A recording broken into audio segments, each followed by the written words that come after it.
இனிய நண்பர்களே, ஒரு மிகப்பெரிய உண்மையையும் ரகசியத்தையும் சஸ்பென்ஸையும் சொல்லவா? நீங்கள் எப்போ தெரியுமா சந்தோஷமாக இருக்கீங்க? ஆசை எதுவுமே இல்லாதப்போ. ஆசை, ஏக்கம், எதிர்பார்ப்பு இதெல்லாம் இல்லாதப்போ நீங்கள் சந்தோஷமாக இருக்கீங்க. இது என்ன அனுபவத்தை ஒத்து பாருங்கள். ஒத்து பார்க்கும்போது நீங்களாக புரிஞ்சுப்பீங்க நான் சொல்கிறது எந்த அளவுக்கு நெஜான்ட்டு.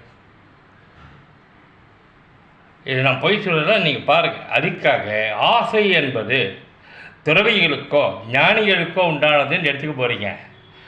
சந்தோஷம் வாழணும், சந்தோஷமாக இருக்கணும் அப்படின்னு நினைக்கிறவங்களுக்கெல்லாம் ஆசை இல்லாத நேரங்கள் சந்தோஷமாக இருக்கும். எப்போல்லாம் ஆவேசமும் எதெல்லாம் உருவாகுதுன்னு நினைக்கிறீங்க? பதட்டம், ஆவேசம், கோபம் எல்லாம் எப்போ வருது? ஆசைப்பட்டது கிடைக்காததுனால வருது. இதெல்லாம் பதட்டம் வருது, ஏமாற்றத்தை தாங்கிக்க முடியாமல் கோபம் வருது, ஆவேசம் வருது, அதனால் ஒரு விளைவு வருது. அந்த விளைவோட இதுவாக வாழ்க்கை கெட்டு போகுது. அதனால் ஆசை விட விட விட ஆனந்தம் பெருகும். இன்னொரு தடவை சொல்கிறேன் கேட்டுங்க. ஆசை விட விட ஆனந்தம் பெருகும். அதுக்காக மனுஷன் நான் எதுவுமே ஆசைப்படக்கூடாதா சார்? ஆசைப்படவே தான் சார் ஃப்ளைட்டில் கண்டுபிடித்தான், ஆசைப்படவே தான் சார் கப்பல் உருவாச்சு, விஞ்ஞானம் வளர்ச்சி அடைஞ்சது மறுக்கலை. ஆனால் அவ்வளவையும் அவன் ஆசைப்பட்டாலும் சோதனை முயற்சியாக இருந்தால் பிரபஞ்சம் கை கொடுத்தது.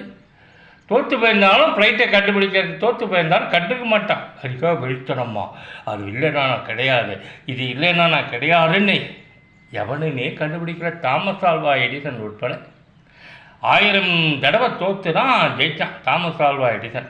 அவனே இன்டர்வியூ சொல்கிறான், நான் கம்முன்னு இருந்தேன், எல்லாத்தையும் பண்ணிவிட்டு கைவிட்டு திடீர்னு எனக்கு வந்தது ஒன்று பார்க்காச்சு, பிரபஞ்சம் பிளஸிங் பண்ணிச்சு, உடனே நான் கண்டுபிடிச்சேன் பல்புங்கிறான்.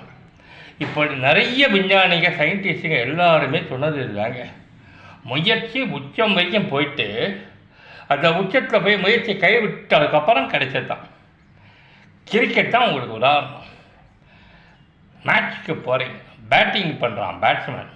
என்ன பண்ணுறான்? வந்தால் 4, வந்தால் 6, ஜாலியாக ஆடுங்க. அதே போலத்தான் வாழ்க்கையும் ஜாலியாக பாருங்கள், என்ஜாய் பண்ணுங்க. அதுக்கு சீரியஸ் தான் தராதீங்க. ஆசையை விட விட ஆனந்தம் பெருகும். இதை தவிர ஒரு நிம்மதியான சொல்லை யாராலும் சொல்ல முடியாது. இதை சொன்னவன் நான் இல்லை, புத்தன். ஓகே.